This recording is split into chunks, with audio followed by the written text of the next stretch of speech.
কি করো? স্যার বাইরে কাস্টমার আসছে তো, ওনার জন্য ডাল বানাচ্ছি। ডাল বানাচ্ছি মানে? ডাল তো ফ্রিজেই রাখা আছে, ওইখান থেকে দিয়ে দাও। স্যার এটা তো 2 দিন আগের পুরনো ডাল। 2 দিন আগের পুরোনো ডাল তো কি হয়েছে? ওইটাই দিয়ে দাও, সমস্যা নাই। স্যার ওটা খেয়ে যদি কাস্টমারের শরীর খারাপ করে তো? ওইবারে শোন, এত ইমানদার সাথে চেষ্টা করিস না। কাস্টমারের শরীর খারাপ নিয়ে তোরা তো চিন্তা করতে হবে না। ডাল ওইটাই দে। আর আমার এখানে চাকরি করতে হইলে না, আমি যেটা বলি সেটাই শোন। আসছে আমার।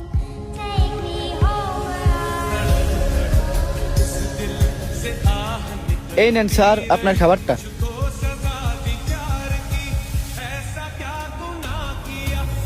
স্যার স্যার আপনি এই ডালটা খেয়েন না। কেন, ডালের কি সমস্যা? আসলে স্যার ডালটা 2 দিন আগের পুরনো ডাল, এটা ফ্রেশ ডাল না। কি বলো, 2 দিন আগের পুরনো ডাল মানে? তাহলে সার্ভ করছো কেন? আসলে স্যার আমি কিচেনে ছিলাম না, অন্য কেউ হয়তো এটা ভুল করে আপনাকে দিয়ে গেছে। কিন্তু স্যার আপনি কোনো চিন্তা করবেন না, আমি এটা নিয়ে ফ্রেশ ডাল আপনাকে দিয়ে যাচ্ছি। না না, সমস্যা নাই। ভালো হয়েছে তুমি বলে দিয়েছো।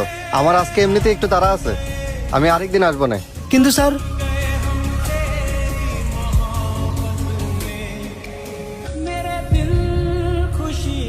কি করলি তুই এটা? কি করলি তুই এটা? কাস্টমারটা ভাগাই দিলি না?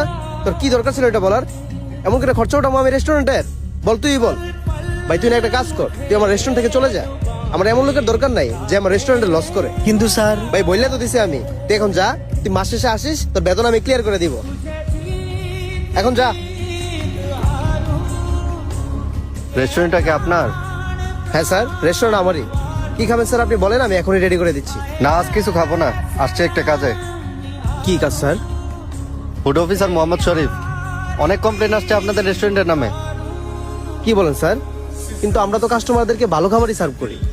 একটু বেশিই ভালো খাবার খাওয়ান আপনারা। অনেক কমপ্লেন আসছে আপনাদের রেস্টুরেন্টের নামে, বুঝছেন? আসছিলাম আপনার রেস্টুরেন্টটা পুরোপুরি বন্ধ করে দেওয়ার জন্য, কিন্তু আমি আপনাকে আজকে একটা সুযোগ দিব। কেন জানেন? আপনার রেস্টুরেন্টের শেফের জন্য। কেননা কিছুক্ষণ আগে যখন আমি আসছিলাম, আমাকে ডাল খাওয়ার জন্য নিষেধ করেছিল। কেননা ডালটা 2 দিন আগের পুরনো ছিল। এই কাজ করেন আপনারা?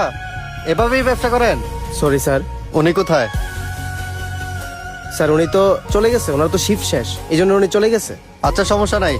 আচ্ছা শুনেন, নেক্সট টাইম থেকে যেন আপনাদের রেস্টুরেন্টের নামে কোনো কমপ্লেন না শুনি। Okay sir. আর লোক রাখেন ওনার মতো সৎ এবং ইমানদার, তাহলে ব্যবসা করে খেতে পারবেন। না হলে কিন্তু আপনার এই রেস্টুরেন্ট বেশি দিন টিকবে না। আচ্ছা ঠিক আছে, তাহলে আমি আসি।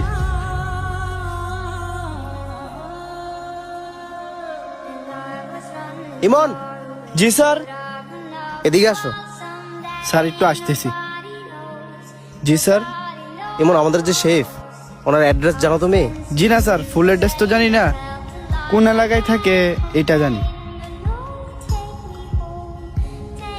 আচ্ছা ঠিক আছে, তাইলে আসো আমার সাথে, ওনাকে একটু খুঁজে বের করি। জি স্যার। আচ্ছা আসো।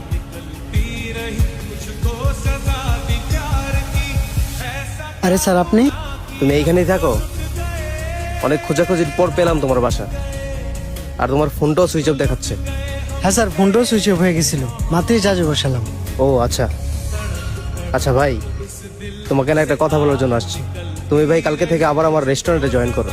আজকে তোমার জন্য আমার রেস্টুরেন্ট বন্ধ হতে হতে বেঁচে গেছে। আজকে সকালে যে আসছিল সে আসলে ফুড অফিসার। আজকে তোমার জন্য আমি বেঁচে গেছি ভাই, তুমি আমাকে বাঁচিয়ে নিয়েছো। আর ভাই আমার শিক্ষা হয়ে গেছে, ব্যবসা আসলে ইমানদারিতেই চলে, কারোর সাথে 2 নাম্বারই করে না। তুমি আবার আমার রেস্টুরেন্টে আসো, আসবে তো ভাই? জি স্যার, আসবো। আচ্ছা ঠিক আছে ভাই, আসি তাহলে।